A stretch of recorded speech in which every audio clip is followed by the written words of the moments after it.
ఇప్పుడు ఇదంతా ఎందుకు వాసుదేవా? మేము మైత్రిని కాంక్షించి వచ్చాము,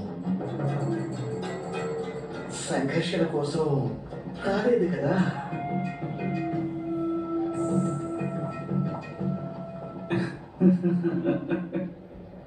భయం కారణంగా ఏర్పడే మైత్రి ఎక్కువ దృఢంగా ఉంటుంది కదా శకుని మామ.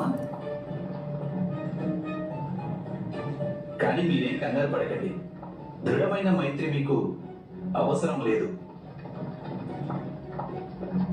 ఎందుకంటే ఇప్పుడు మీరు భయపడేందుకు ఏ కారణమూ లేదు.